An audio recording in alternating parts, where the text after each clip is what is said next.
scene. And this fairly accurately portrays the footprint that you observed as placard number 2 at the scene. It does. Your Honor, I'd offer this as the next exhibit. No objection. It may be marked as the next exhibit without objection.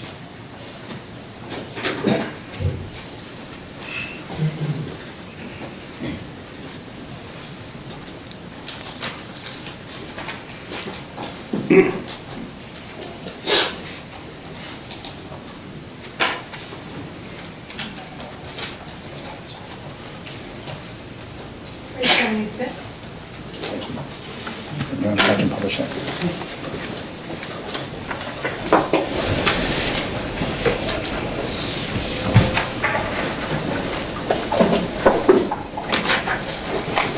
Placing what's now 376.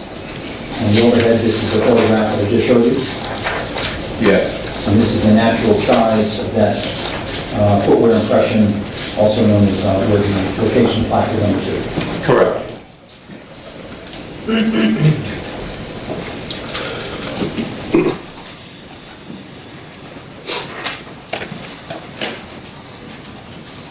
May I approach the witness, Your Honor?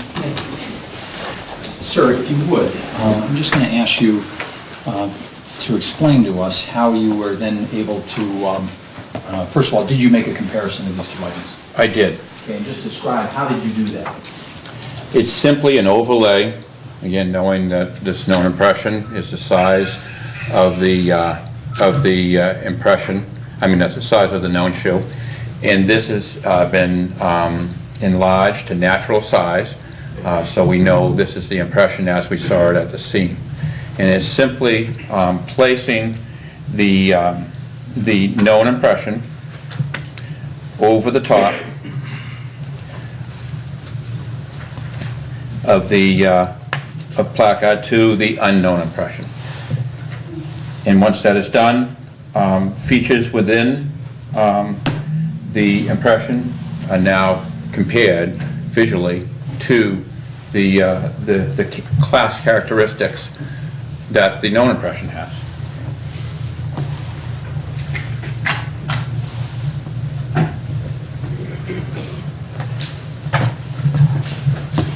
And can you explain or describe for us, what did you find when you overlaid the transparency from the left shoe of 356 onto the natural size photograph found at the scene? Well, the first areas that were observed are... Can I do this actually, if it'd be easier? It would be. Would you prefer, would it be easier to show that on the overhead or on the screen here with the marker? It would be easy to show it over the overhead. With the court's permission, could you be allowed to approach the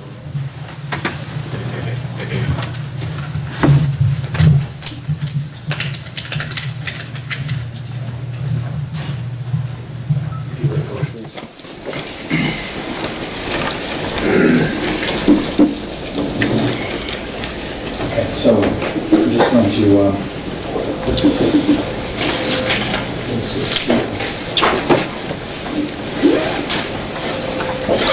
can you see that? I'm sure if you come over here, you can see it. So the first features that I lined it up on and agreed with the class characteristics within this known impression. The line starting at this line down here on the bottom, which I would describe as a wavy herringbone type line. Then you go to the second line, that is an agreement as well. The third line, which is an agreement. The area on the right side of the left shoe is this large void area, and that is also in agreement with the Reco 11.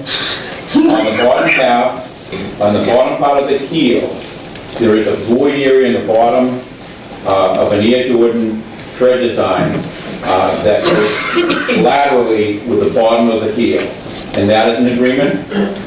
There is another void created that allowed air to project up into the impression, and that is on the right side of the bottom of the heel. And the other area that is an agreement is this area which is a void on the left side of the sneaker, about halfway between the midsole and the front of the sneaker. And then there is a small notch that's created by the sneaker that allowed an area to come up through there. It's a void, so the dirt projected up into that void area. So it's in the furrow area. So those were the areas that I saw that were in agreement with this known shoe. And if I could have you just back to the witness box, thank you.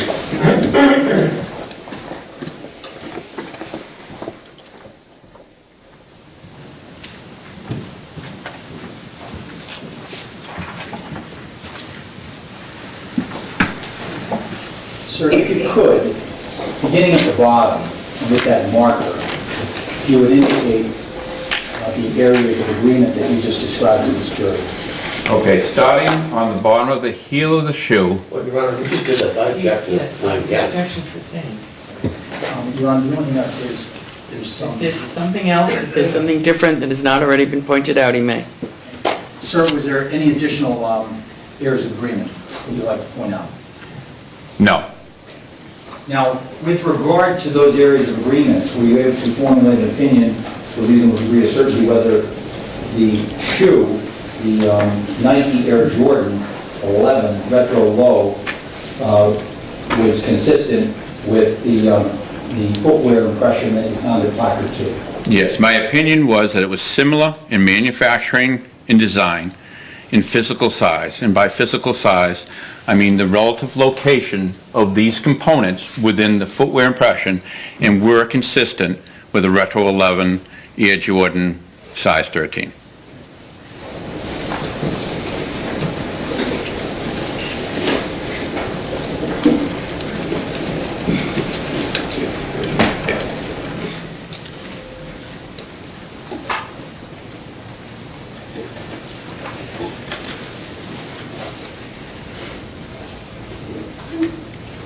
Sir, did you also examine any other shoes, Nike Air Jordans with that similar pattern but in a different size? I did. Okay, and what size were those? Size 12 and size 11. And just tell us, what did you find when you compared the size 12, the same outsole design, to the photograph of the footwear impression, also known as Placard 2? The shared manufacturing and design of the Air Jordan outsole. However, due to the size, they were excluded. And obviously 11, the 11 that you, because were you able to exclude the 12? That's correct. So 11 with that. And 11 was excluded as well. Now, going back to the scene at on John Beach, you recall going to the scene on June 22nd of 2013. I did. And the purpose of your visit on that date was what? A further attempt to recover evidence. Okay. And where was the attempt made to recover evidence? The attempt to recover evidence was at the site, the location of where the victim laid, and the attempt to recover was spent projectiles. Okay. Now, when you had gone back, you were familiar with the area where the body had been a few days before. Is that right, on the 17th? I was. And were you, at some point, was there some markings made on the ground to designate the approximate location of his body? There were. Now, what did you do at that location? I was joined by Sergeant Kevin Halley, the Crime Scene Services Unit. We dug underneath where the red-brown stains were, underneath where Mr. Lloyd's body lay, and we sifted the dirt as we shoveled this dirt out in an attempt to find these spent projectiles. Okay. And were you successful in that endeavor? Yes, we located 2 of them. Okay. And where were they in relation to where you had seen the body a few days before? Under his chest area, Okay. and underneath his back, actually. Now, At that location, did you then also take some measurements? I did. And what did you measure? I measured from the tire track that was close to Mr. Lloyd's feet to a rounded stone that I recognized from previous photographs that was approximately a foot above his head. Okay.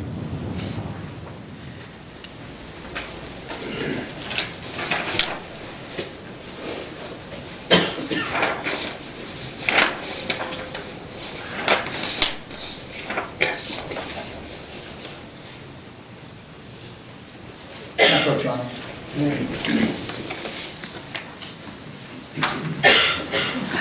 So I'm just going to show you these 4 photographs, ask you if you recognize what's depicted in it.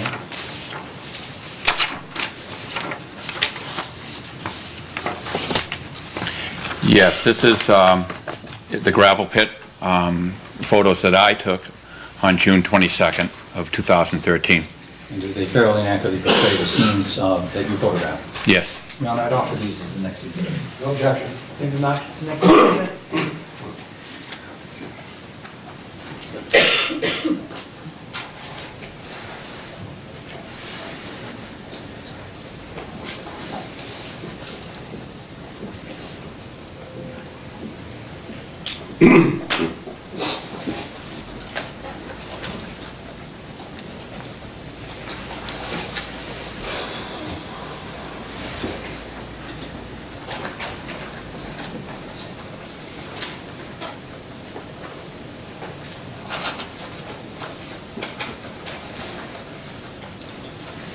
Three 778 would be. Thank you. May I publish these?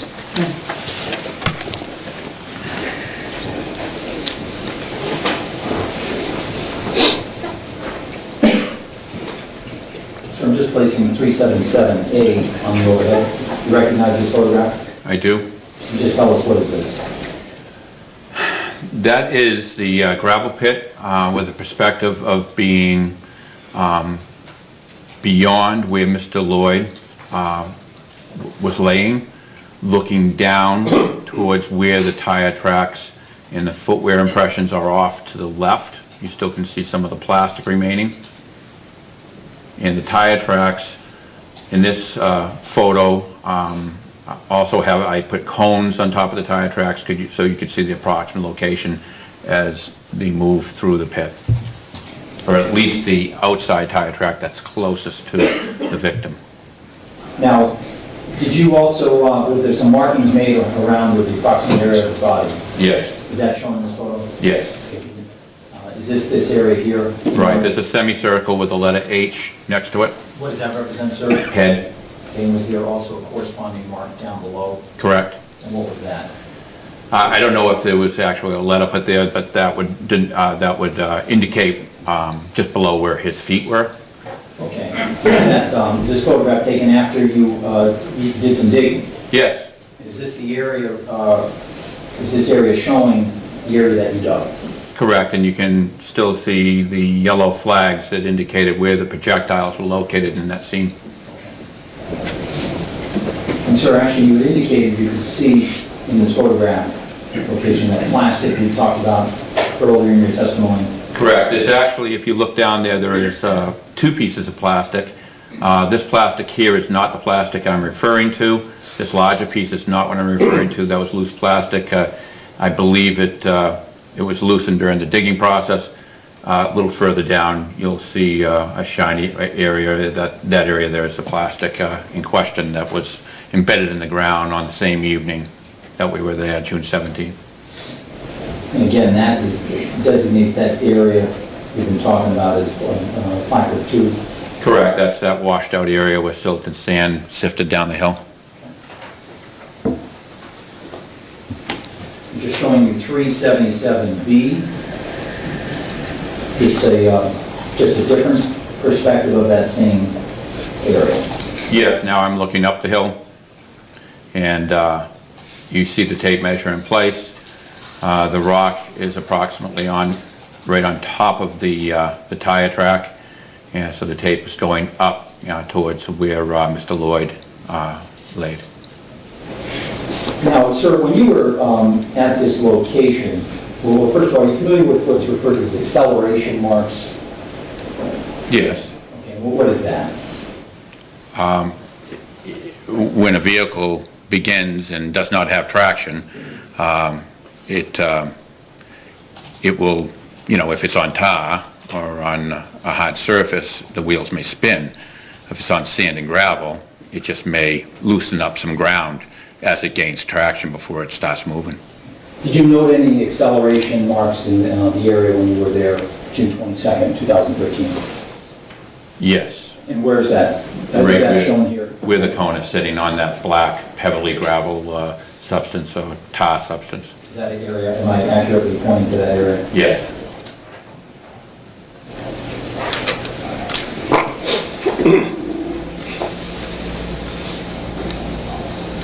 And just with regard, sir, to the positioning of Mr. Lloyd's feet in this photograph, when you indicate where his head was, how about his feet?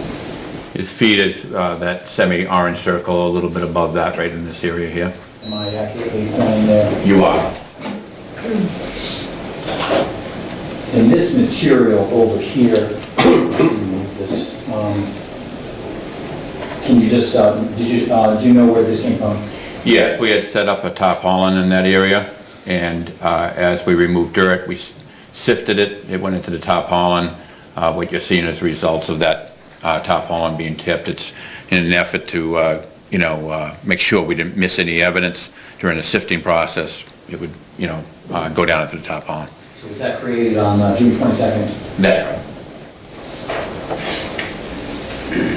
I'm going to show you now 377C.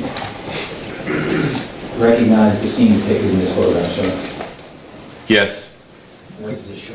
Again, looking up the hill from the tire track, you can just catch the glimpse of the rock that's sitting on top of the tire track. The tape measure is extended up into the area where Mr. Lloyd, his final rest, and that round or flat rock at the top is the area that I used to show where Mr. Lloyd's head was. That was about a foot above his head in the photos taken on June 17th.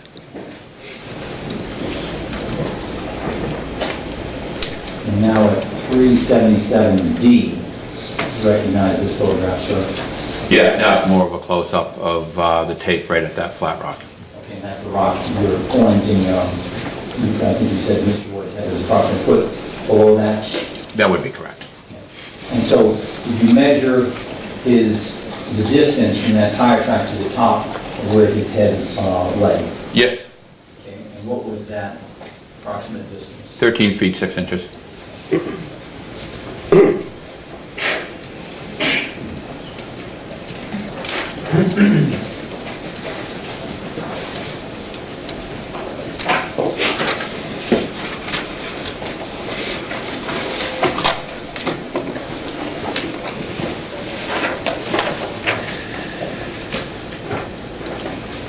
You know, if I could approach you. I'm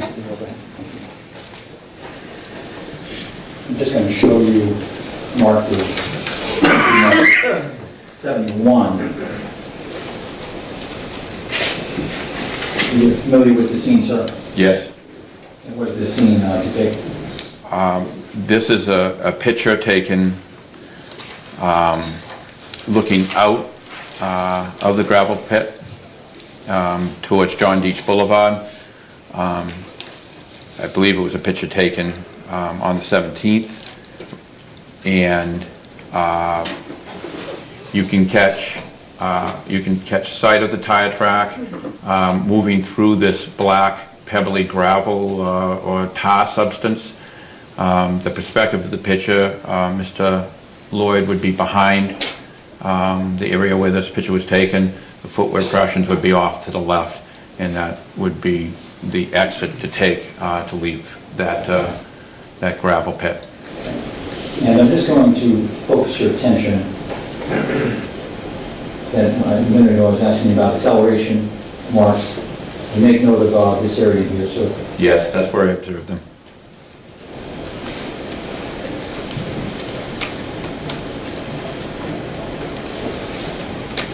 and just describe the ground in that area. It was just moved around, it was disturbed.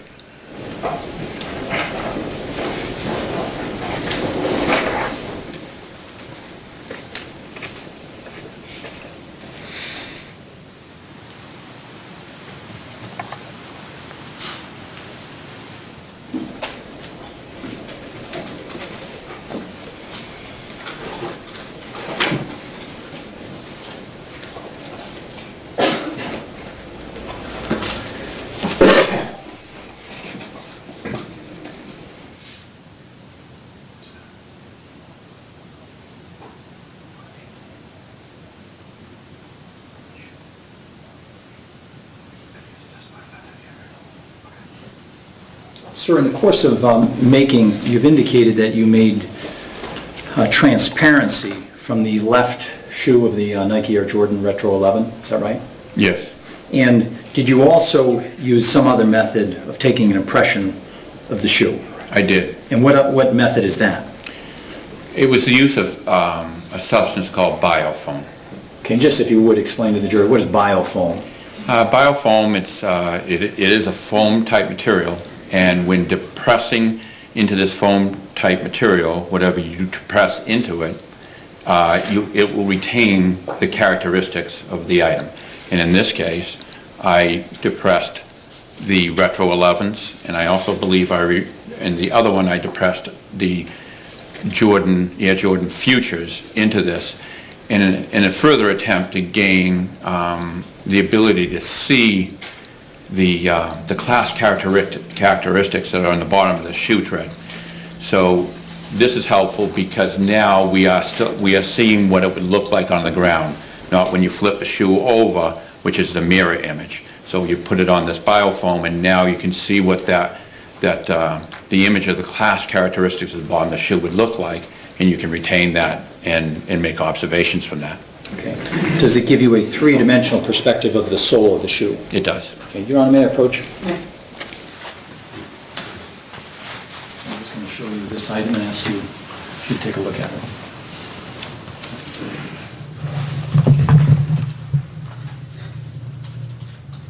Yes. Okay, do you recognize that? Yes. What do you recognize that to be? This is the first one I did on the Jordan Futures, the Air Jordan Futures.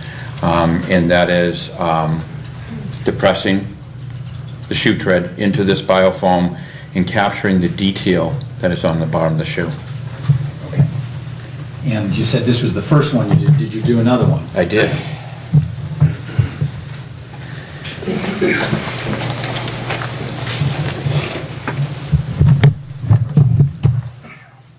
Sure. I'll ask you to take a look at this one, if you would.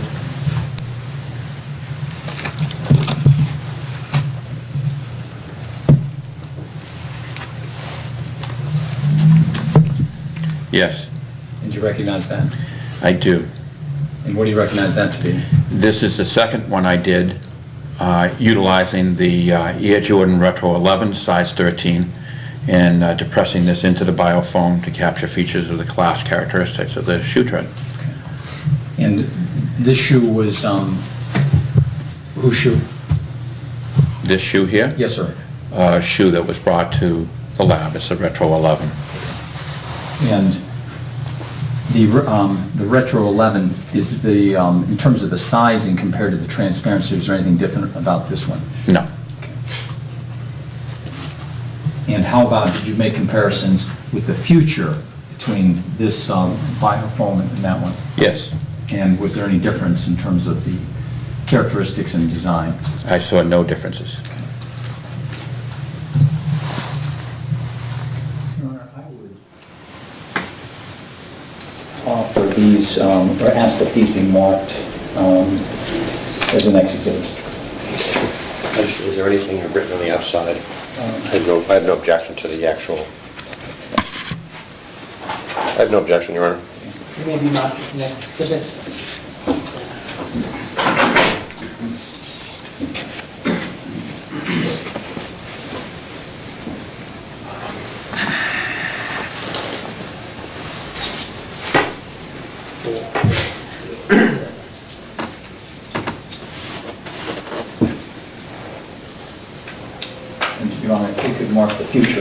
first one I showed him was exhibit 378, the second one, retro, is 379.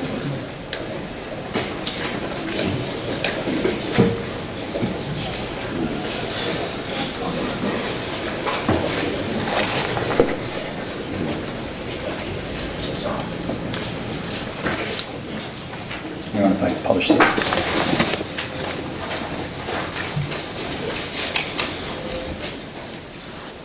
Sir, this material, is it fair to say it's fragile? It is.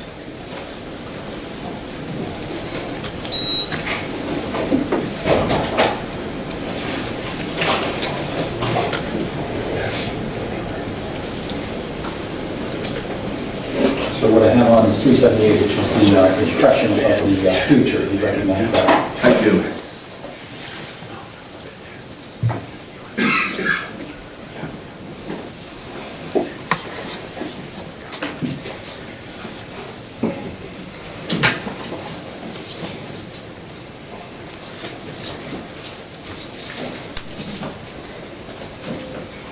I'll put them on 379.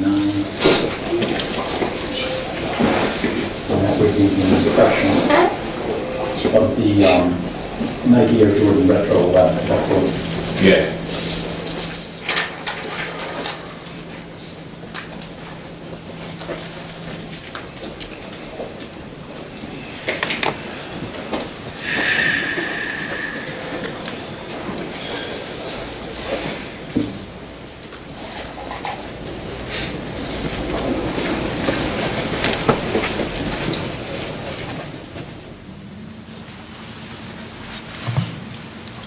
Now, sir, just directing your attention to November 24th of 2014, were you working on that date?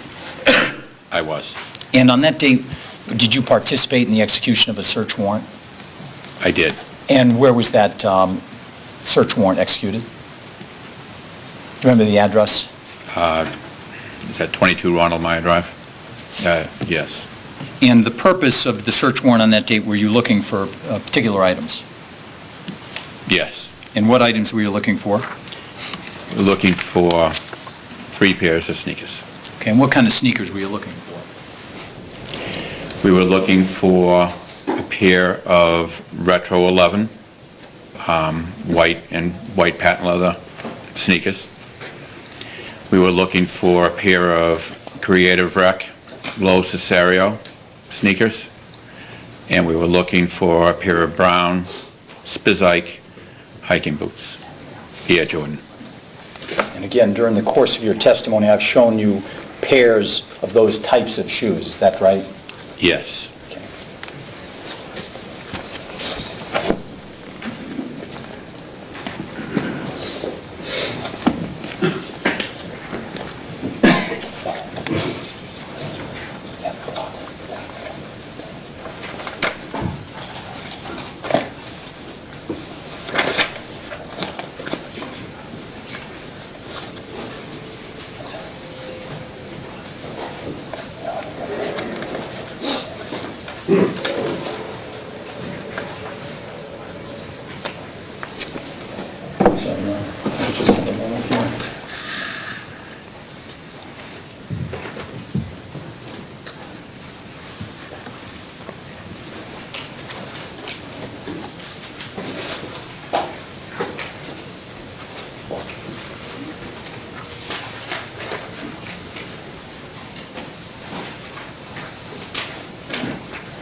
I could do something, you know.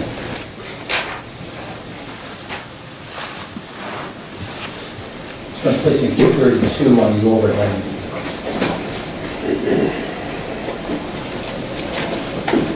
Just directing your attention to these shoes. Do you recognize this type of shoe, sir? Yes. What do you recognize that to be? Air Jordan Retro 11s.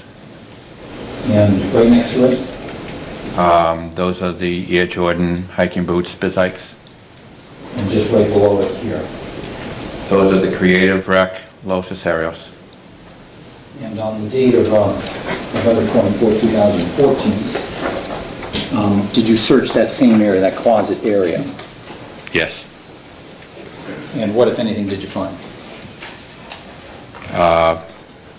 Did you find any of those shoes? No. Let me just instruct you that this evidence has been admitted for a limited purpose.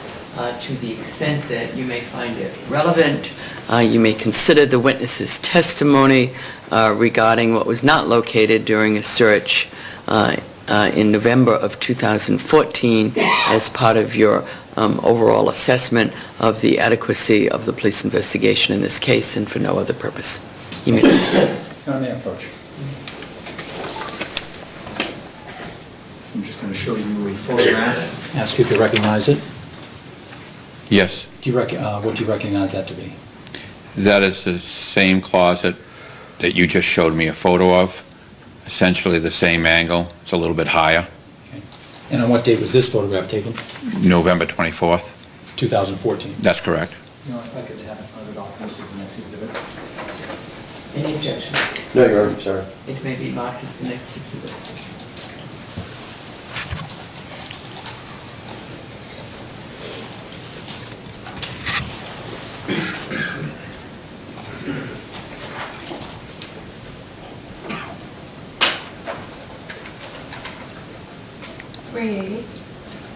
Thank you.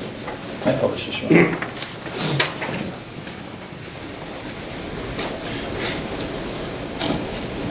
I'm placing 380 on the overhead.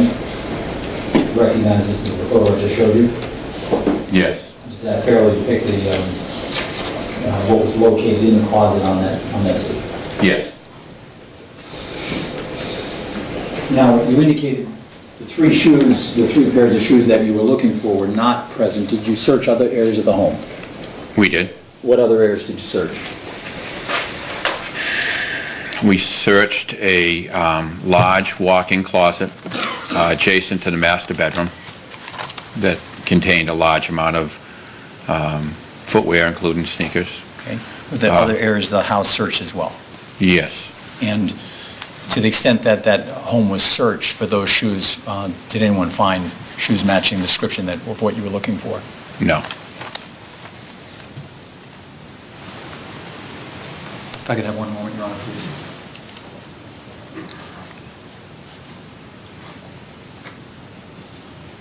No further questions. Thank you, Your Honor.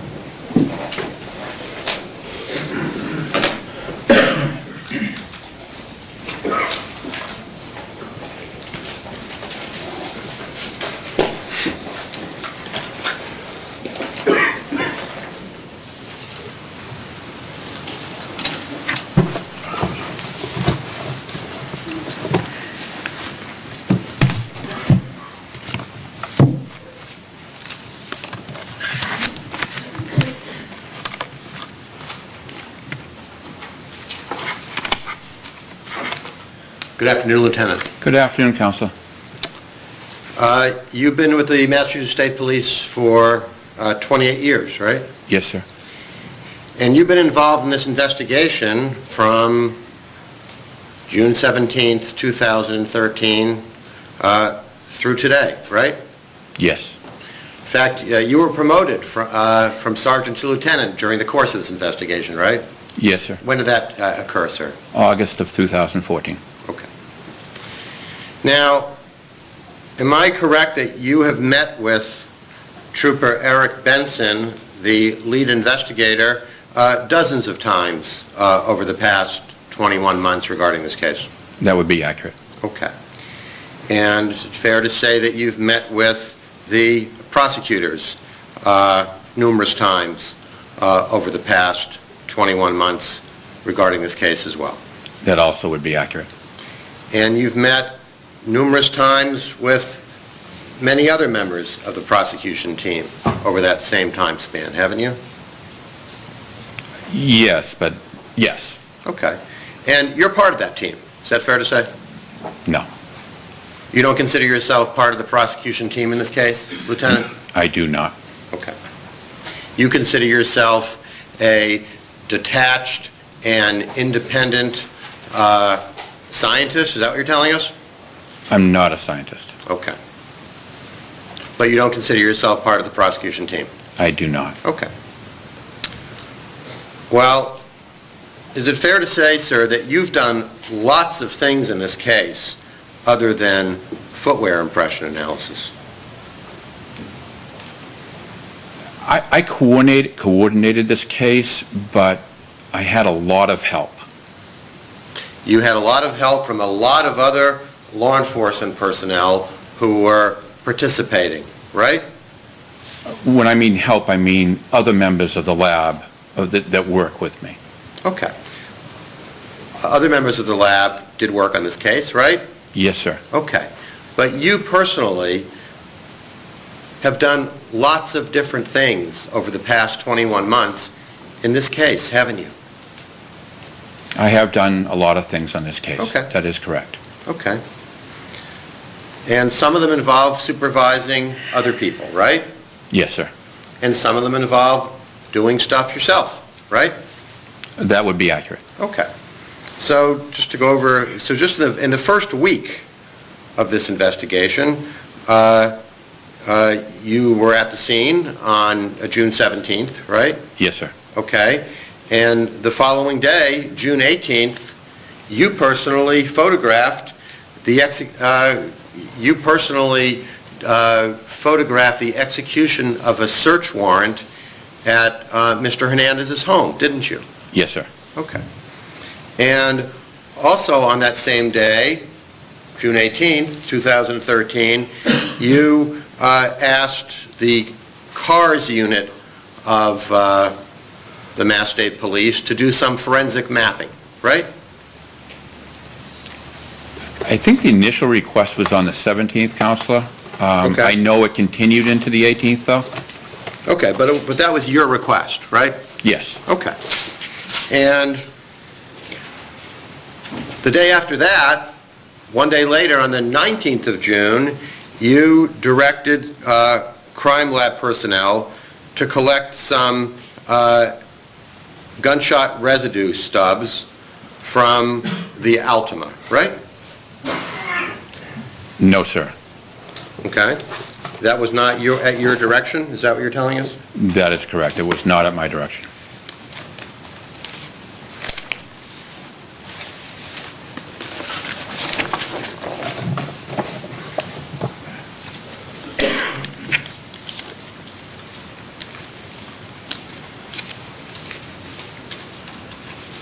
You don't recall that was at your direction? I do not.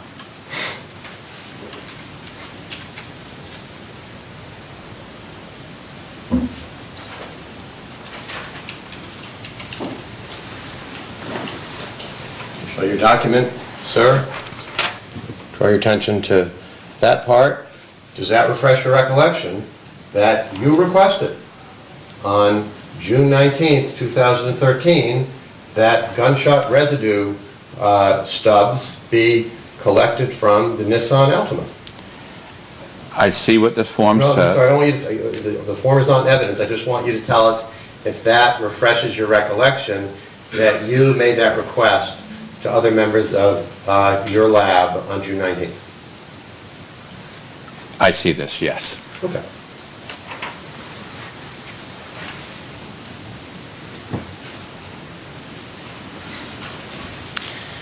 And I think on direct examination, you mentioned that term. You mentioned the initials GSR, right? Yes, I did. Okay. And GSR stands for gunshot residue, right? It does. Okay. And one of the areas of the Nissan Altima that you had gunshot residue stubs taken of was the steering wheel, right? Counselor, I do not have a clear recollection of telling anyone to do that. I Okay. see the form you've given me. I do not have a clear recollection of that. It's not Okay. something I do. Okay. Well, you have knowledge of GSR, right? Rudimentary, but yes. Okay, It's not a test I perform. okay. Well, based on your rudimentary knowledge of GSR, why would somebody test for GSR on a steering wheel? Objection. Objection is sustained given the witness's testimony as to his level of knowledge. Well, you told us that moving along that same week to the 22nd of June, you returned to the scene and you personally did some digging looking for other evidence, right? I did. Okay. And also on that same date, June 22nd, you asked the CARS unit to do some additional forensic mapping, right? I did. Okay. And that was all just the first week, right? First 5 days. Okay, first 5 days. And you've done other stuff since then, right? Is that fair to say? Yes. Okay. And you've participated in many meetings about this case, right? Yes. Okay. And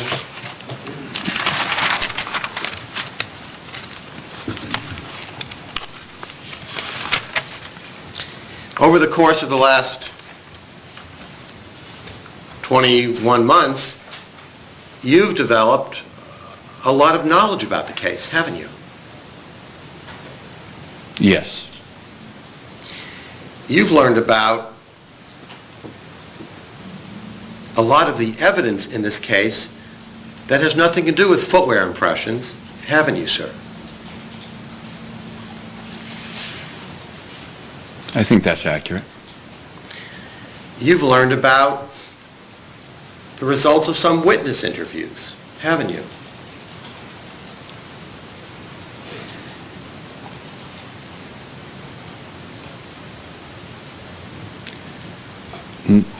I don't believe so. You don't think you've ever developed any knowledge of what any other witnesses in this case have said to the state police during the course of the investigation? Is that your testimony, Lieutenant? I'm not saying I haven't heard certain things along the way. That would not be true. I have heard certain things. I have not been involved in any of those interviews or conducted any of those. But certainly, yes, I've heard some stuff by being around, doing, investigating when this is being said, yes. You've heard a lot of stuff about this case over the last 21 months, haven't you, sir? More specific as to what he's talking about. I am familiar with this case primarily forensically, but I have definitely heard information about the investigative part of the case. Okay. That is true. Okay. Now, would you agree with me that in doing a forensic, an objective forensic examination, it's important to be independent? Yes. Because you don't want your testing and your test results to be influenced by colleagues involved in other facets of the investigation, do you?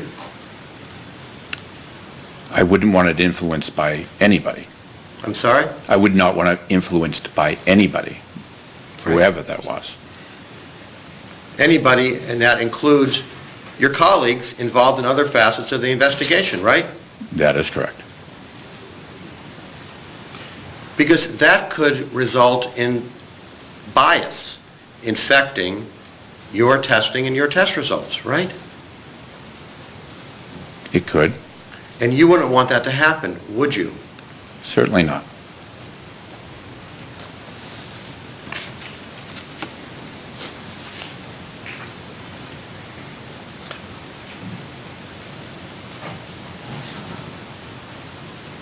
Are you familiar with the report of the National Academy of Science, National Resource Council on Forensic Science issued in 2009? I am. Okay. And do you agree that examiners who work for law enforcement are subject to a general risk of bias?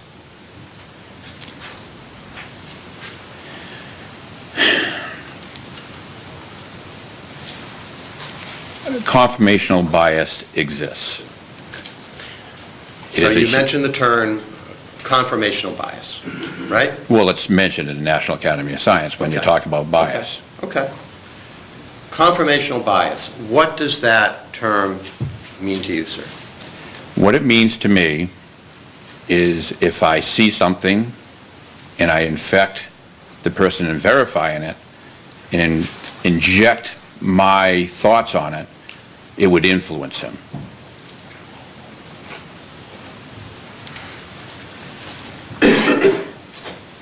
Because it could lead you to see or think you see what you hope and expect to see, right? That's the theory of it. Well, do you disagree that confirmation bias exists, sir? I do not.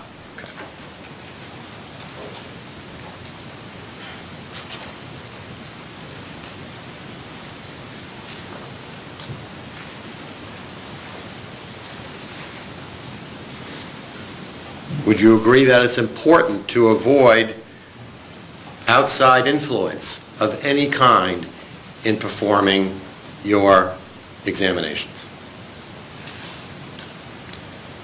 That would be the ideal, yes. Okay. And that's particularly true, is it not? Because footwear impression comparisons are largely subjective, right? No, they're not subjective. You don't consider them? I do not. Okay. Well, is there a fixed number of characteristics that have to line up in order for you to make a conclusion about a footwear comparison, sir? No. Are there any statistics in your field that you can provide as to whether an impression and a shoe are a 1 in a 20 chance or 1 in a million chance or anything like that? No. Are there any machines that you run the impression and the transparency through that spits out some kind of a result as to whether or not, in the opinion of the machine, there's a match? I know of none. Okay. It's basically you eyeballing the transparency and the impression and deciding what you think, right? Not exactly. I wouldn't say that's true, no. Okay.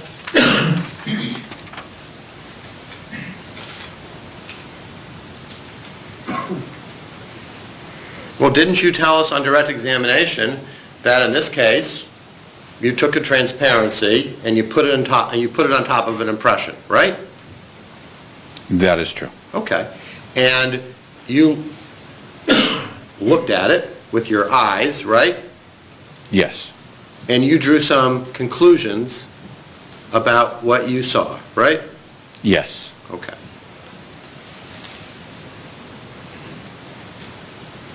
And you don't consider that subjective? I do not. Okay.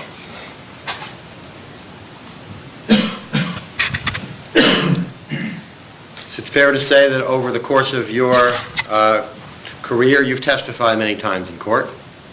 I have. You've been cross-examined by people like me lots of times? Yes, I have. You're an experienced witness? I guess you would consider that, yes, it's true. You met with the prosecutors to prepare your testimony, didn't you? Yes, When was the last time you met with the prosecutors? Before Last you night. got on the stand today? last night. Did you ever meet me before? No, sir.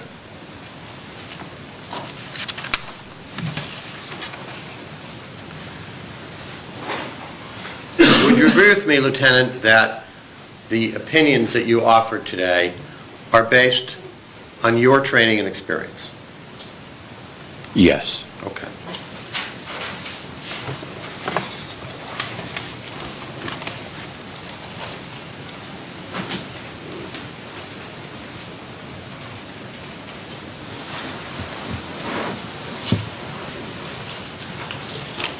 Sure, I'm showing you a document. Do you recognize that to be a copy of your curriculum vitae? It is. Okay. And other than the fact that it refers to you as a sergeant rather than a lieutenant, is it accurate? It is. Thank you.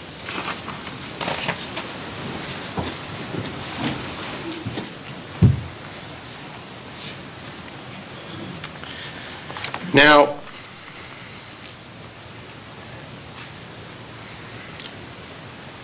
you testified in direct examination about your training in the area of footwear impression examination, right? Yes. Okay. And you told us on direct examination that you had taken courses on that subject, right? Yes. Okay. Well, isn't it a fact, sir, that you've taken exactly one 3-day class in footwear impression comparison and identification 9 years ago in 2006? That is accurate.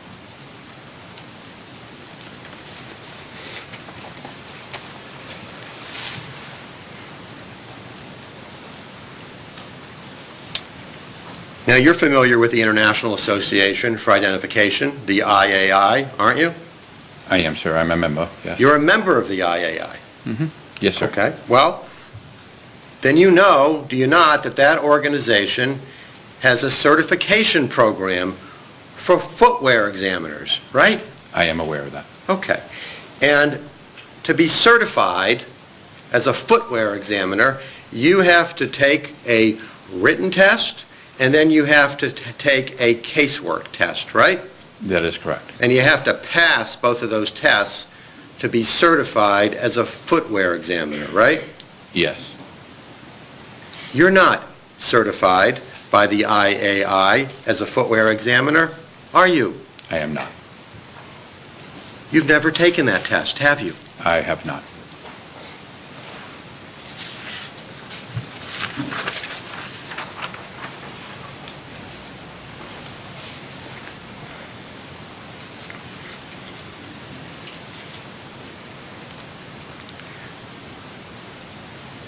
Are you familiar with some of the protocols that have been published in the area of footwear impression examination?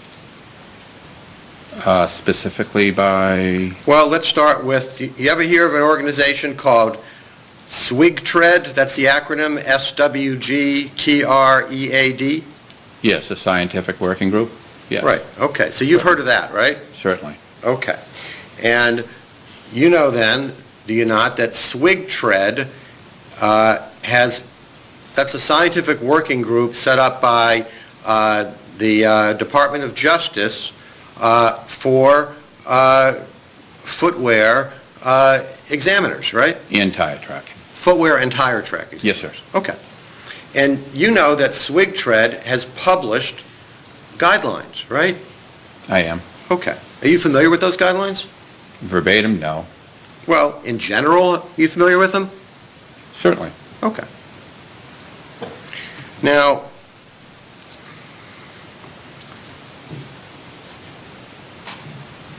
would you agree with me that, based on those guidelines, that proper photography of a footwear impression is essential? Yes. Okay. And proper photography of a footwear impression involves a number of different elements, right? Yes. Okay. And one of those elements is the use of a tripod, or what you used in this case, you said it was a quadrupod? Yes, sir. Okay, a quadrupod is kind of a four-legged tripod? Yes, sir. Okay. And another element of proper photography of a footprint impression is that you have to have adequate lighting, right? Yes. And to do a proper photograph of a footwear impression, am I right that the camera lens has to be parallel to the impression? Actually perpendicular. It's got to be 90 degrees All right, to the I'm sorry, impression. 90 degrees Yeah. to the impression. Yes, sir. Okay. And also, you have to have a ruler or some other kind of a scale in the photograph, right? Yes. Okay. And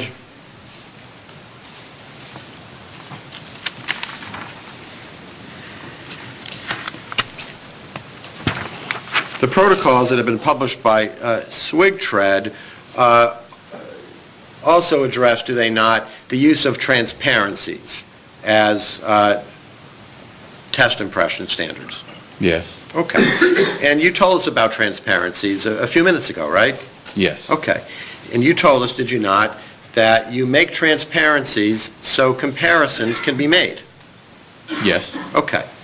So the transparency that you make is of the known shoe, right? Yes. Okay. So you make a transparency of the known shoe, and then you compare it with the unknown impression. That's basically what you do, right? That is correct. Okay. And that's exactly what you did in this case, right? Yes. Okay. And before you can use the transparency, you have to enlarge the photographic impression so that it corresponds in size 1:1. Is that what you have to do? To create a natural size photo, yes, Counselor. Okay. And that's what you did, that's what you told us a few minutes ago you did in this case, right? I did. Okay. But that's what transparencies are for, to make comparisons, right? To assist in the comparison process, certainly. Okay. Now, am I correct that the SWIG-TRED protocols also lay out a number of what they call a range of conclusions that you can reach as an examiner? Yes. Okay. And do you agree that an inconclusive result occurs when there is not sufficient quality or quantity of information from the questioned impression to reach a meaningful scientific conclusion? Yes. Okay. And so where an impression lacks sufficient detail, under SWIG-TRED's protocols, no comparison can be conducted, right?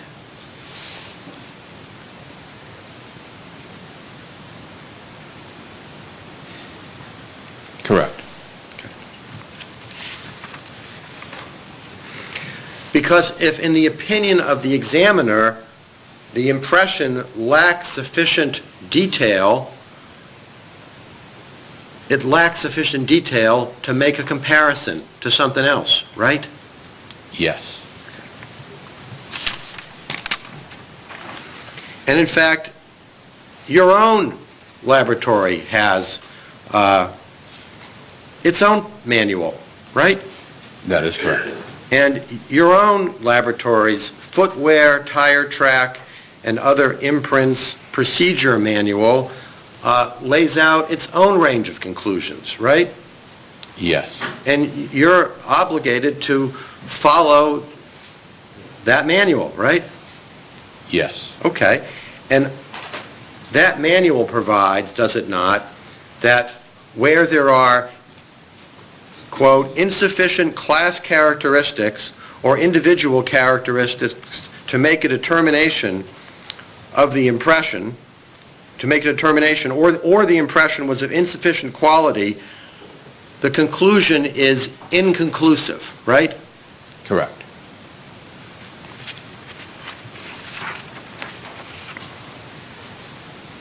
So in order to make a comparison, you've got to have sufficient quality and quantity of detail in the impression that you're going to compare to a shoe, right?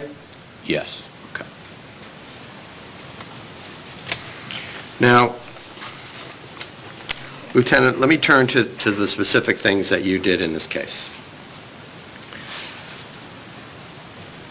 You told us that on June 17, 2013, you responded to the scene. Correct. And on your way to the scene, you got a call from Sergeant Baker. Correct. Okay. You didn't call him. He called you. Yes. Okay. And am I correct, sir, that when Sergeant Baker called you, you have no idea whether Detective Arrighi of the North Attleboro Police Department had scooped up evidence at the scene on his own before Baker called you? Do you? I don't know that to be true or not. I don't know that. Right, you don't know one way or the other, right? I don't know the order. Okay.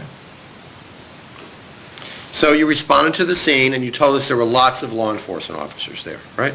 There were. Okay. And were they wearing shoes? Yes, they were wearing shoes Okay. that night. And you told us on direct examination that after you got there, I think you said you took overall pictures, right? Yes. Okay. What are overall pictures, please? Those are a panoramic view. You're looking at the bigger scene. You're looking at, not the evidence close up. You're looking at the bigger scene. So kind of a widescreen Yes. look? Yes, Okay. sir. Okay. And are those the only photographs that you personally took that night? I took a few more after that, yeah. Well, what else did you take photographs of? Photographs of the body, photographs of the tops in place, Okay. photographs of the body after the top had been removed, photograph of the tire track area after the top had been removed. I'm sorry, the tire track area when the top was removed. I took an overall photo of that. Did you take any of the photographs that were shown to you on direct examination? If you know.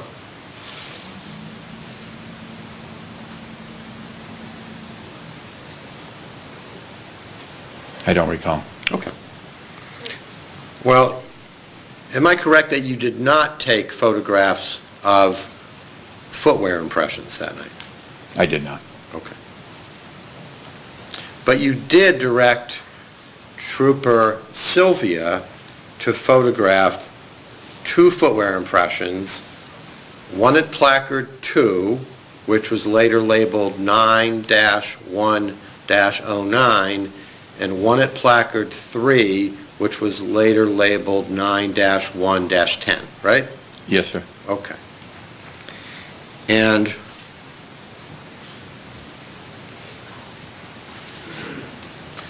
now, there were lots of other footwear impressions there in that area that night, weren't there? Yes, in the area of the tire track, yes. Well, in the whole area of what we will call the scene, that is, the area you've been talking about, the area around where Mr. Lloyd's body was found, 50 feet in all directions, there were lots of other footwear impressions there, weren't there, sir?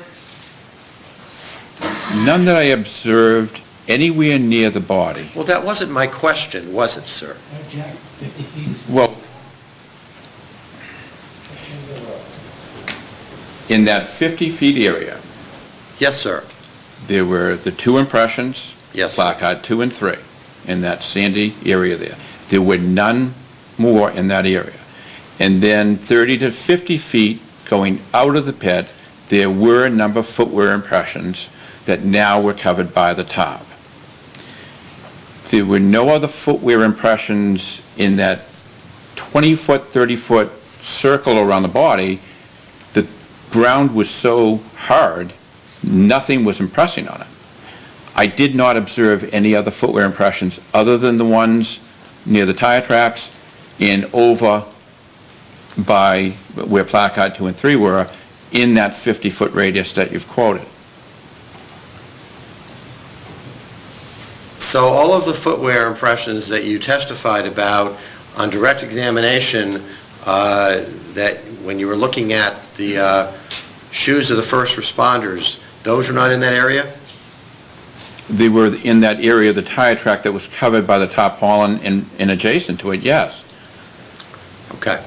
And that was within 50 feet, right? Yes, it was. Okay. And in fact, let's make it even bigger. If we went out as big as this courtroom, okay? Within an area as big as this courtroom from where the body was located, are you telling us there were not any other footwear impressions other than those two? Is that what you're telling us, sir? That I observed, I did not observe any other footwear impressions in that one, whatever this courtroom area is. Well, did you look? Yes, So you were looking for other footwear impressions? That's what you're telling us? yes, And the only ones you found within that area were two? yes. Okay. Not counting the the other footwear impressions in the tire track area. Well, let's count those, okay? Yes, There were other footwear impressions within that area, correct? 15. There were 15 other footwear impressions, that's what you're telling us? The ones that I've already worked on, yes. Okay, we're going to get to those. You're telling us those were the only ones? That I observed. Okay. Now, you had no idea that night which footwear impressions might be important, right? Well, I did. So, you came to a scene where there's a body, and you know which footwear impressions are important and which ones are not important? Is that what you're telling us? Yes. Okay. And tell us how you decided that all of the footwear impressions, other than the two that you had Trooper Sylvia photograph, were not important. When I first arrived, I was advised that there was an area where witnesses and police officers had stood. And I was shown this area, which was underneath the tire track and just adjacent to the tire track, and they were on top of the tire tracks. Okay. I was told that area had been stepped on by these witnesses and first responders. Because of that fact, Counselor, I did put less weight on those footwear impressions compared to the two impressions that were closer to Mr. Lloyd. Okay. Well, there was a point that night, or that day, or sometime, before the first responders arrived, right? Yes, There was a point when Mr. Lloyd was shot and killed, right? yes. When you got there that night, Lieutenant, you did not know where the individual who shot Mr. Lloyd had walked or had run or was standing when he did that, do you? I do not. So the mere fact that there was an area where there had been a bunch of police officers standing around, that doesn't mean that the perpetrator of this crime hadn't been standing in that very same place, does it? That is correct. You had no idea, right? How could you? Other than the information that was given to me, no.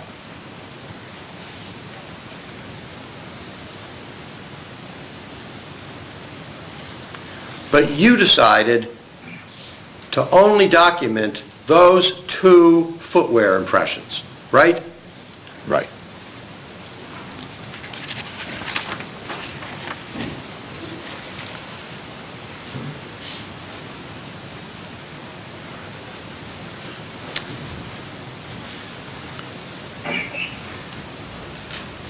Sir, would you agree with me that William Bodziak is a well-recognized leading authority in the area of footwear impression evidence?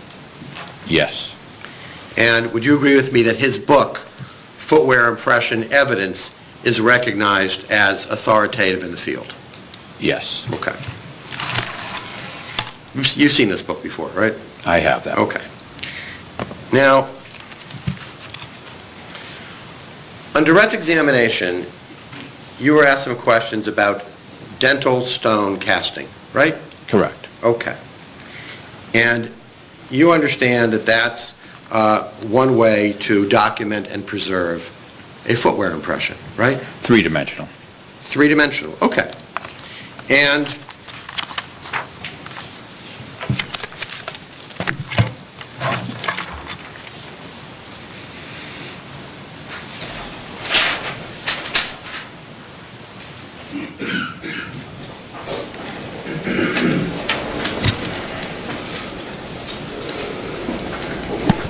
remember on direct examination, Lieutenant, you were shown a whole bunch of different photographs of this same footwear impression, the one in placard 2, which was later labeled 9-1-09. Yes. Okay, and the one that's on the screen now is exhibit 237G. That's one of the photographs you were shown on direct examination, right?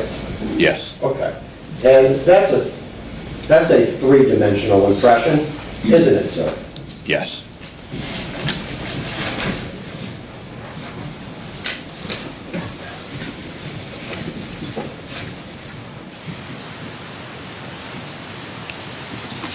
So you had a three-dimensional footwear impression in the ground, but you chose not to make a three-dimensional dental stone cast of those impressions, right? That is correct. Okay. And you told us that that was based on your training and experience, right? And the protocol that we follow. Well, the protocol doesn't say, don't make a dental stone impression, does it, sir? No, it does not. So you decided not to make a dental stone impression, right? I did decide not to do a dental stone impression. Okay.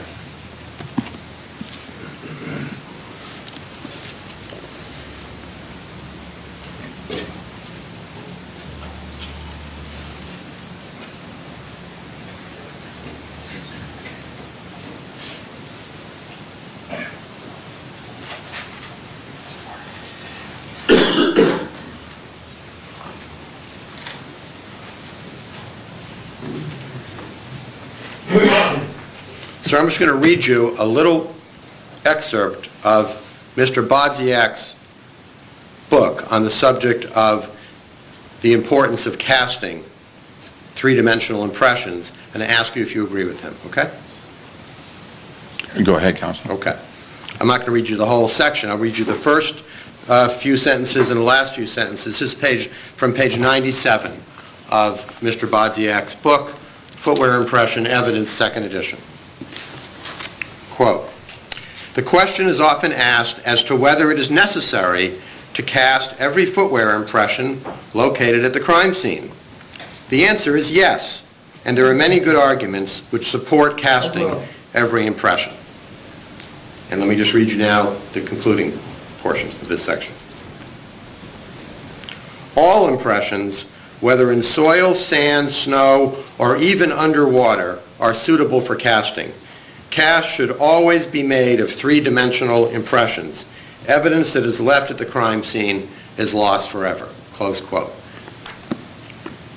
Do you agree or disagree with Mr. Bodziak, sir?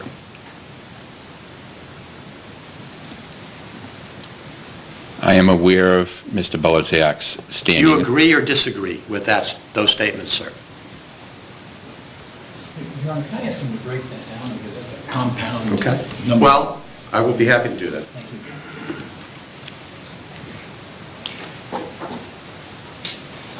Do you agree with Mr. Bodziak, or do you disagree that casts should always be made of three-dimensional impressions. I disagree. You disagree. Okay.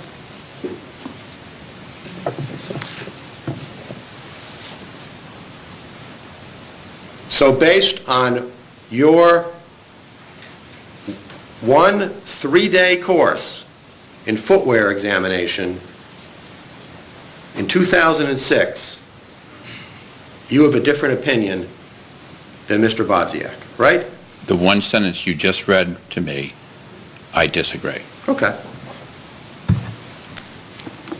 Well, do you agree with Mr. Bodziak that evidence that is left at the crime scene is lost forever? I think that's an accurate statement.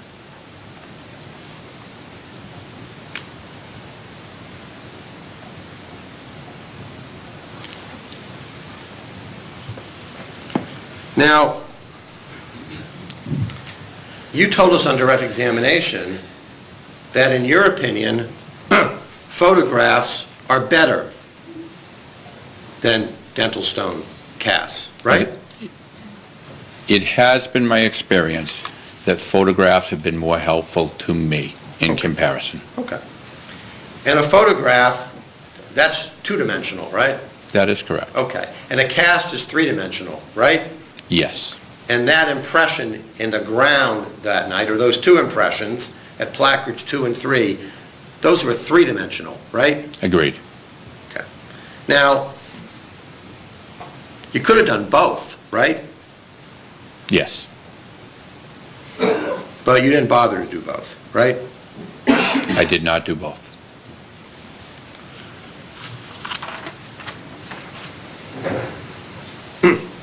Now, on direct examination, you were not asked about the chronology of your work in this case, were you, sir? Judge, I object to the suggestion. Somehow it should have been. Objection sustained. Well, you had these photographs of these two impressions as of June 17th, 2013, right? Yes. Okay. Did you do anything with those to examine or analyze those photographs of those two impressions in June of 2013?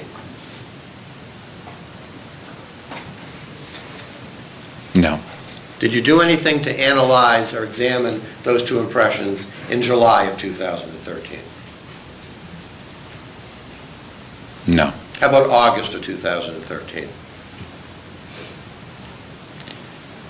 No. How about September of 2013? No. October?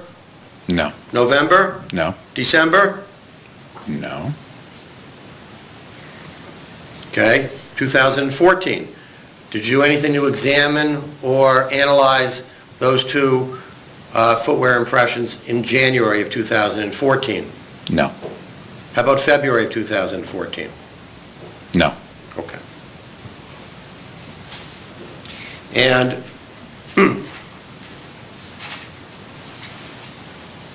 up to that time, you hadn't examined any other crime scene photos for any additional footwear impressions, had you? No. Okay. So am I correct that up until March of 2014, you did nothing in this case relating to footwear impressions at all? Correct.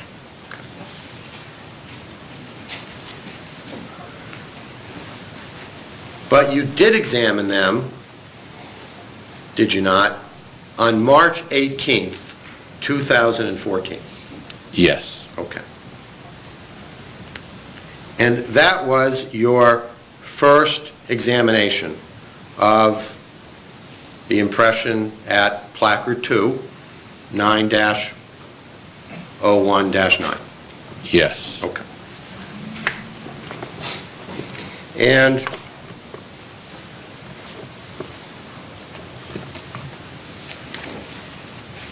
you documented your work Yes. that day Yes. on a worksheet, right?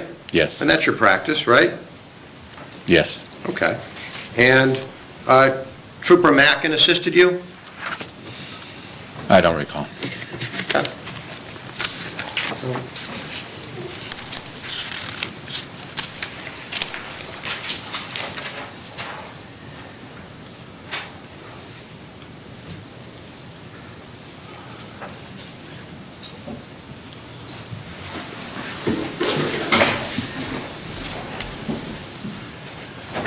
So your documents, sir, let's see, somewhere. Does that refresh your recollection, excuse me, that you were assisted in your examination of these impressions on March 18, 2014 by Trooper Mackin? Yes. Okay. And the document I've shown you, is that your worksheet? Yes. Okay. That contains your notes that you made while you were doing this analysis, right? Yes. I'd offer this as an exhibit, Your Honor. No objection. Recommend the mark as next exhibit.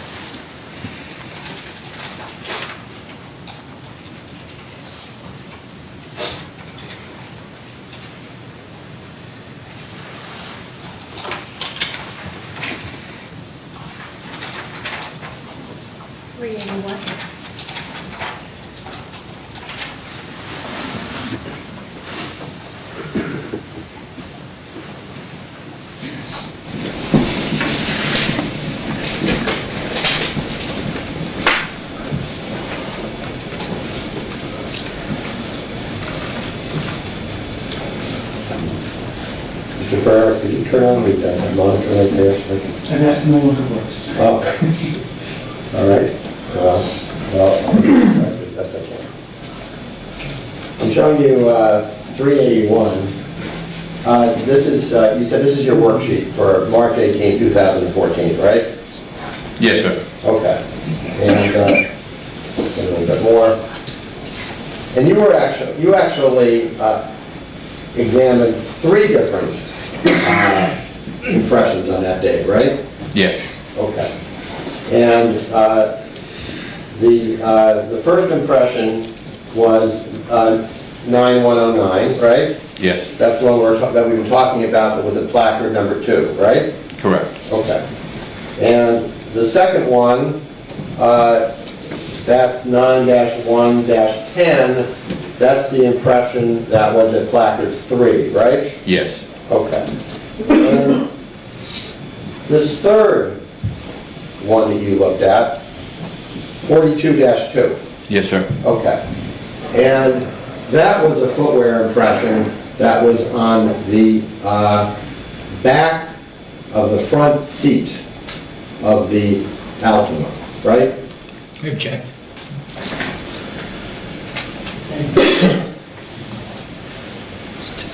Well, tell us what 42-2 was, Lieutenant, if you know. I do know 42-2 was not a footwear impression on the back of the Altima.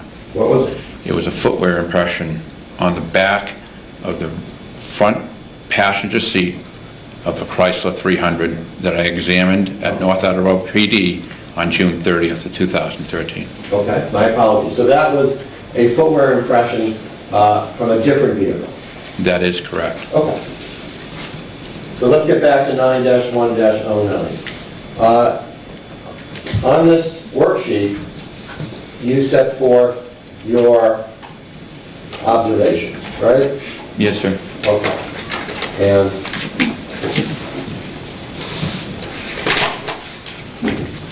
am I correct that with respect to 9-1-09, you wrote footwear impression, very little detail, small amount of herringbone visible at the heel of impression, right? Correct. Okay.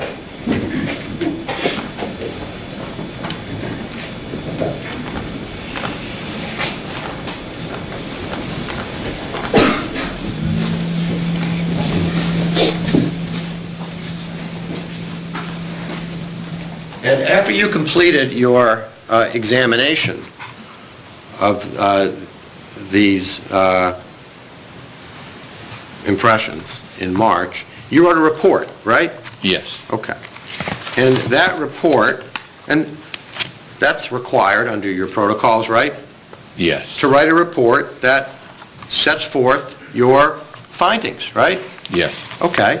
And you have to be accurate and complete in your report, right? yes.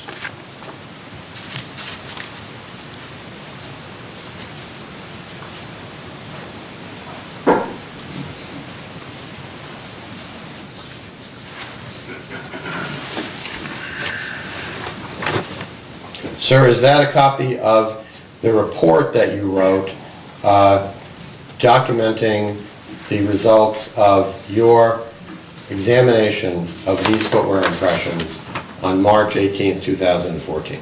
Yes,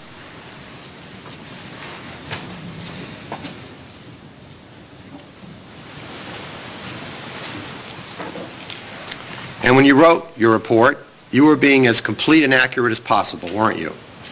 yes, And you were being as objective as possible, weren't you?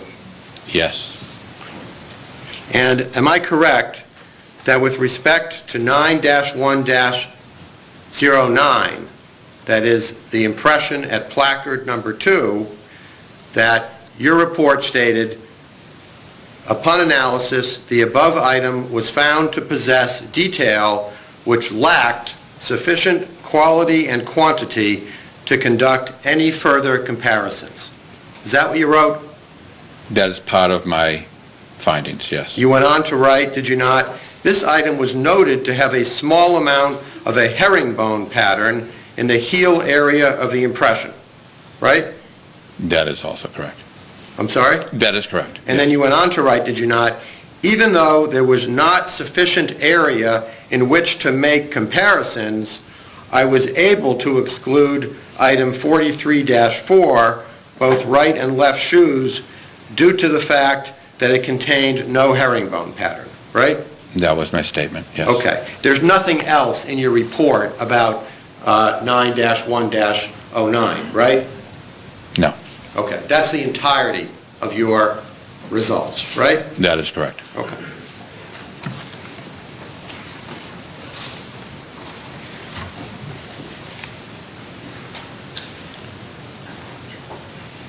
So you were able to see a herringbone pattern in 9-1-09, right? Yes, Okay. So since you could see a herringbone pattern in there, if you were comparing that, if you were looking at a shoe that had no herringbone pattern, you could say that non-herringbone shoe clearly couldn't have made that impression, right? yes, Okay. But other than that, your finding was that that particular impression lacked sufficient quality and quantity to conduct any further comparisons, right? that was my statement, yes.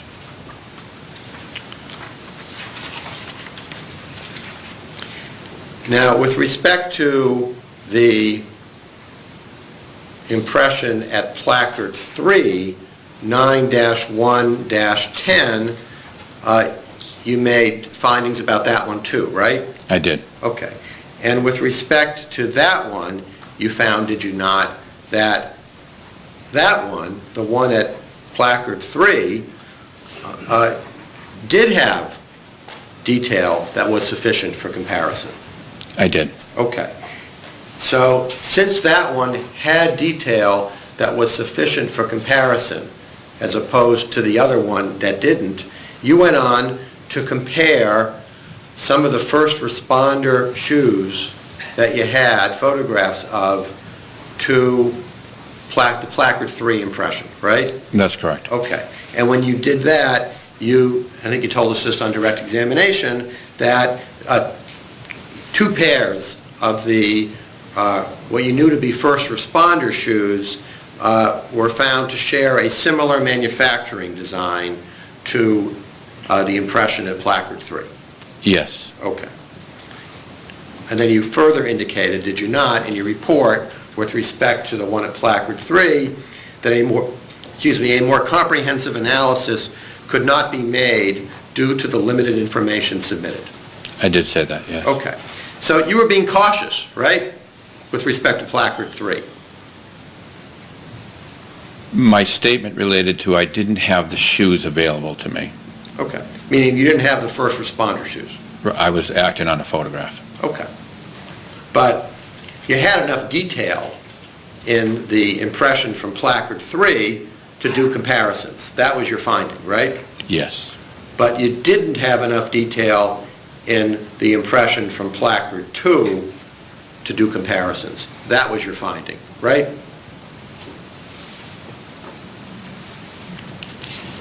Is that what you said in your report, sir?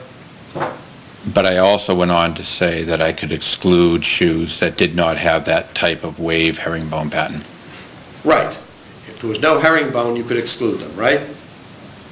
That's what I said. But other than that, you said, did you not, that 9-1-09 lacked sufficient quality and quantity to conduct any further comparisons, right? That was my statement.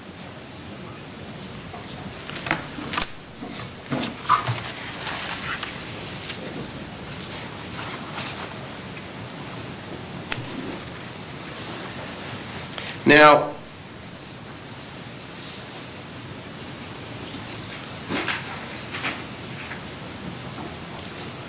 did you do any further work regarding these two impressions? The placard, we'll call them placard 2. Placard 2 is 9-1-09, and placard 3 is 9-1-10. You understand that? I do. So I'll call them placard 2 and placard 3. Did you do any further work respecting the placard 2 or placard 3 impressions in the spring of 2014? No, sir. Did you do any further work regarding either of those two impressions in the summer of 2014? No, sir. Excuse me. Did you do any work regarding any of the other impressions that may have been present at the scene during the spring or summer of 2014? No, sir. In fact, did you do any work on footwear impressions in this case at all over the next 8 months? That is, from March 18th, 2014 up until November 20th of 2014. I did not.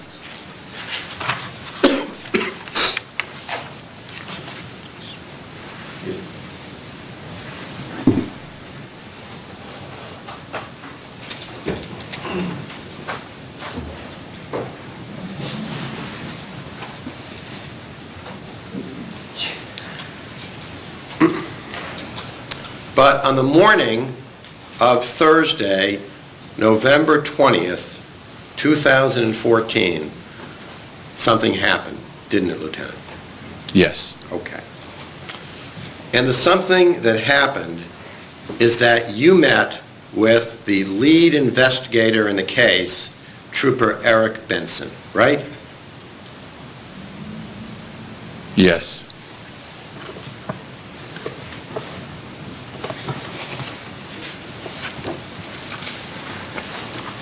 Now,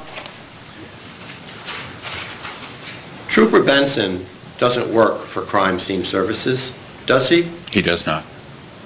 Trooper Benson is not a trained footwear examiner, is he? Not to my understanding. But do you recall that on the morning of November 20th, 2014, Trooper Benson told you that he, Trooper Benson, had compared the photograph of an outsole pattern on a Nike sneaker to a photograph of the impression at placard 2. You recall I told you that? Yes. And you recall that Trooper Benson further told you on the morning of November 20th, 2014, that he, Trooper Benson, believed that the outsole pattern of the Nike sneaker he had photographed was consistent with the photograph of the impression at placard 2 that he had examined. Recall I told you that? Those exact words, I don't think so. Okay.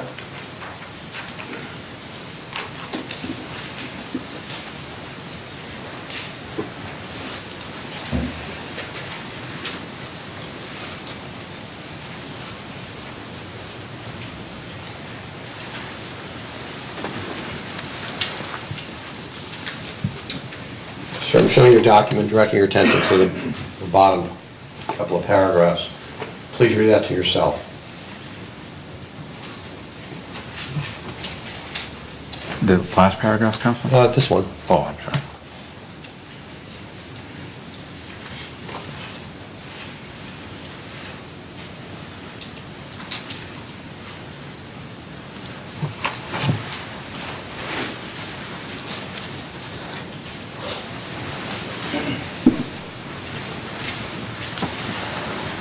Does that refresh your recollection, sir?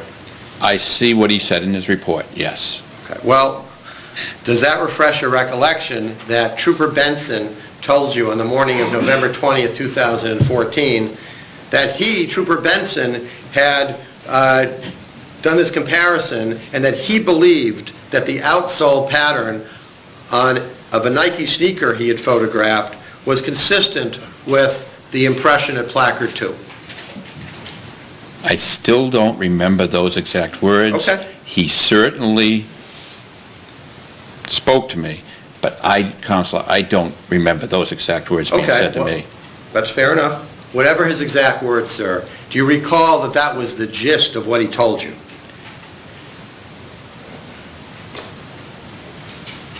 Yes. Okay.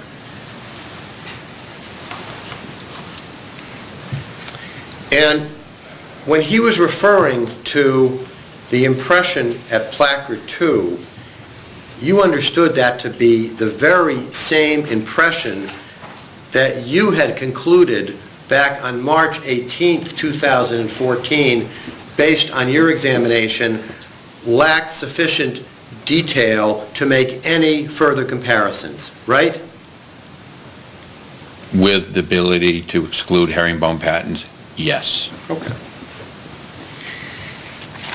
And do you recall that in addition to telling you what he thought, Trooper Benson asked you to go back and look at that same impression, the one at Placard 2, again?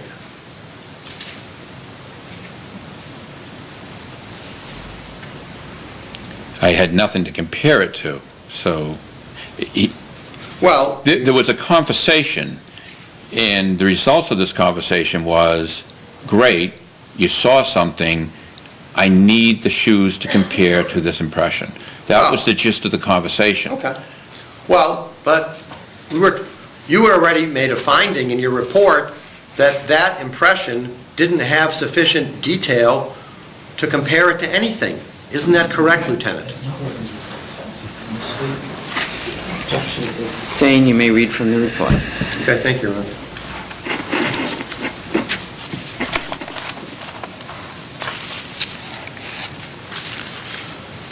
Lieutenant, you had stated in your report with respect to that impression at Placard 2, did you not?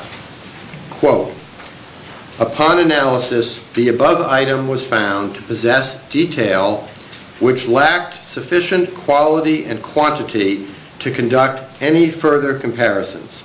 Close quote. Is that what you said in your report? I object. He's not reading the back part of this report, which indicates he did make a comparison. It's misleading. Overruled. Did I read correctly from your report, sir? You Yes or leaving- no? No. You're leaving off the part of the herringbone. All right, let me read the entire section. Please. Okay. Quote, "Upon analysis, the above item," that's Placard 2, right, "was found to possess detail which lacked sufficient quality and quantity to conduct any further comparisons." That's the first sentence, right? Correct. Did I read that correctly? You did, sir. Okay. "This item was noted to have a small amount of a herringbone pattern in the heel area of the impression." That's the second sentence, right? Did Yes, sir. I read that correctly? Yes, you did, sir. Okay. "Even though there was not sufficient area in which to make comparisons, I was able to exclude item 43-4, both right and left shoes, due to the fact that it contained no herringbone pattern." That's Yes, the sir. third sentence? Absolutely. I've read your complete report on that particular impression, correct? That was my finding.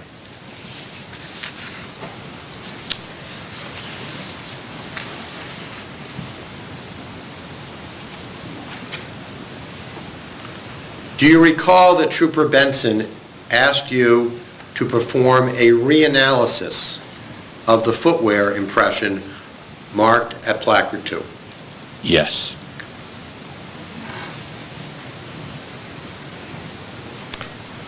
And do you recall that he also asked you to find somebody at Nike to try to identify some shoes from a photograph, some photographs that were in the possession of the state police? Yes, sir. Okay. And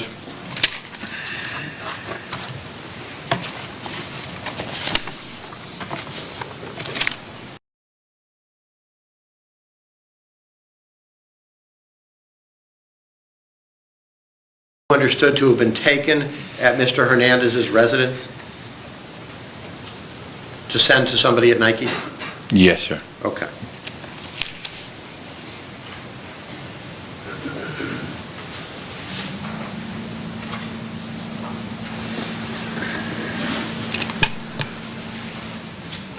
Showing you Exhibit 364, sir, do you recognize that to be one of the photographs that Trooper Benson provided to you to forward to somebody at Nike? Yes, I took this photograph. You took that photograph? Yes, sir. And when did you take that photograph, please? June 18th, 2014.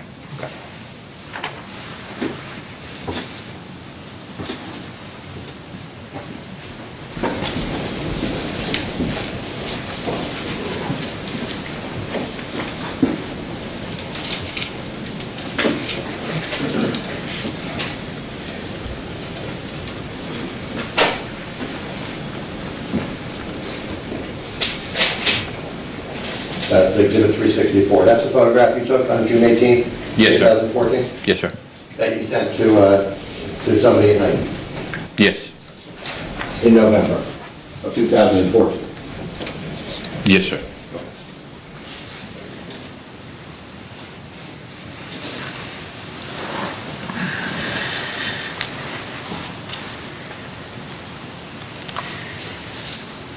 And am I correct, Lieutenant, that just after meeting with Trooper Benson, that same day, you contacted an individual at Nike named Herbert Hedges to request his assistance in identifying footwear in that photo?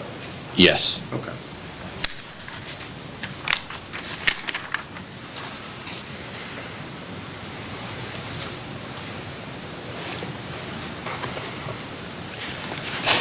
Now,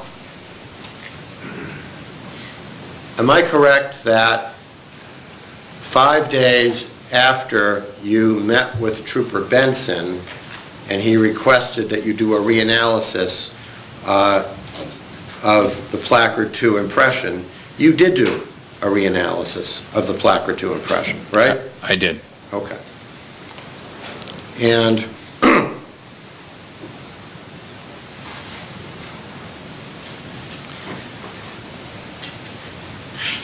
you looked at the very same impression that you had looked at 8 months earlier in March, right? Yes. The same photographs that you showed us on direct examination, or that were shown to you on direct examination? Yes.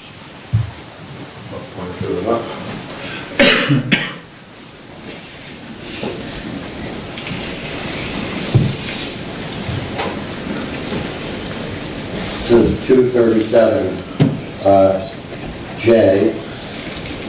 This was one of the number of photographs taken of that impression at placard 2, right? Yes, sir. Okay. That was the impression that in March you said lacked sufficient detail to do any further comparisons, right? Except that you could exclude shoes that don't have. Yes, sir. So, now, What you had regarding that impression, you had photographs of that impression, right? Yes, sir. Okay. That's all you had, right? Yes, sir. Those were photographs that had been taken back, they had been taken by Trooper Sylvia back on June 17th, 2013, right? Yes, sir. Okay. So those photographs hadn't changed at all between March of 2014 and November of 2014, had they? That is correct. Okay. Whatever was in those photographs in March was still in those photographs in November, right? That is correct. And whatever wasn't in those photographs in March wasn't in those photographs in November, right? That would be accurate. Okay. Is it fair to say that what did change between March and November was the lead investigator's expectation? No.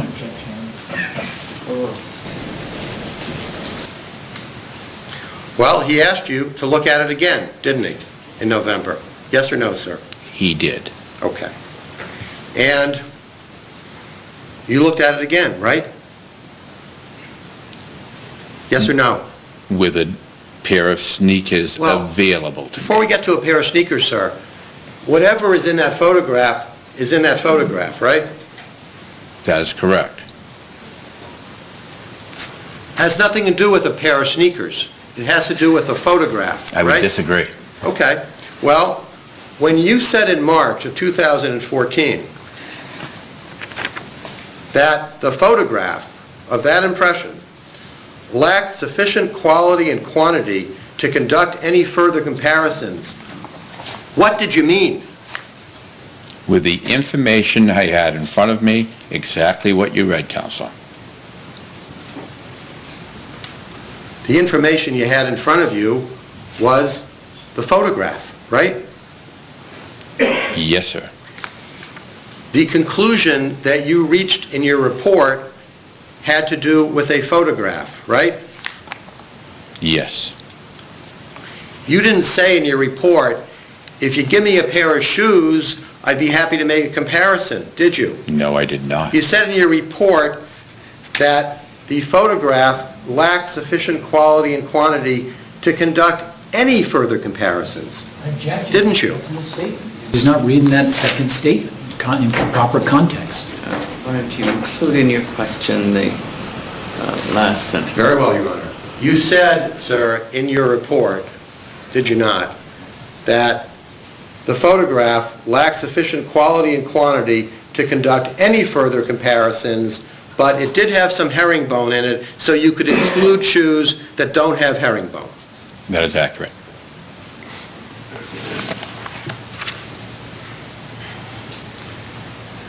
But on November 25th, 2014, you changed your opinion about that photograph, didn't you?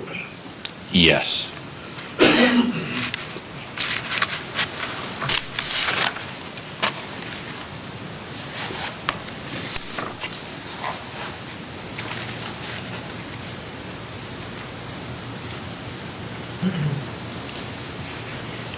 In November of 2014, after speaking with Trooper Benson, you no longer said, doesn't have enough detail to make a comparison. Did you, sir? Anything that Trooper Benson said to me... That's not my question, sir. I'm asking about what you said in your report. You no longer said that in your report in November, did you? Could you rephrase that question? Yes, sir. I need to hear it again. Lieutenant, in November, after re-examining the placard 2 impression at the request of Trooper Benson, you no longer said, as you did in March, that the impression lacked sufficient quality and quantity to conduct any further comparisons, did you?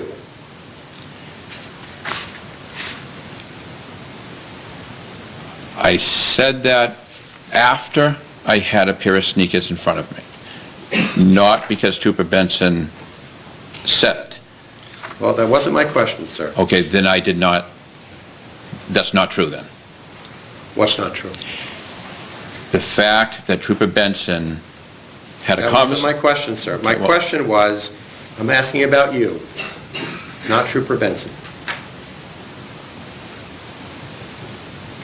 On November 25th, 2014, when you re-examined impression at placard 2 at the request of Trooper Benson, you no longer said, as you had 8 months earlier, that it lacked sufficient quality and quantity to conduct any further comparisons, did you? No, I did not. Now you said something different, right? Yes. We're going to stop at this point. We'll resume tomorrow morning. Please keep your mind suspended. Continue to avoid anything about this case that could appear in any newspaper or television or radio or any other media or social media or Facebook or Twitter, anywhere else. Please continue to avoid speaking or emailing or texting or in any other fashion communicating in any form about this case with anyone, including each other. And if anyone starts to talk to you or communicate with you about this case or your jury service or Mr. Hernandez, end it immediately. And please do not do any research about the case or Mr. Hernandez or anything you think may be relevant to the case. Have a good evening.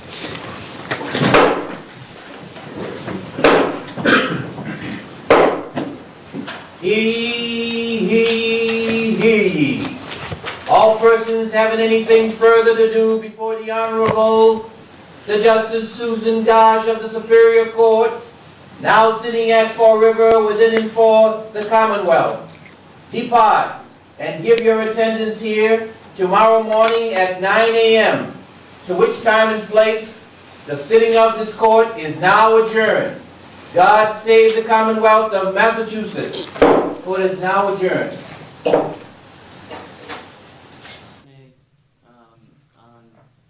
Telephone conversations. I guess at this point, the Commonwealth has provided, as it indicated it would, the specifics. It's obviously a long filing. I wasn't sure of the timing and when I could expect a response from the Commonwealth. We'll try and get a response to you tomorrow, Your Honor, if possible, and yes, we'll aim for that. I would like a response which deals sort of by conversation, as the defendants have done, as opposed to a global argument. So with respect to each one dealing with relevancy or hearsay or any of the other objections that may have been made. Thank you very much. See you tomorrow.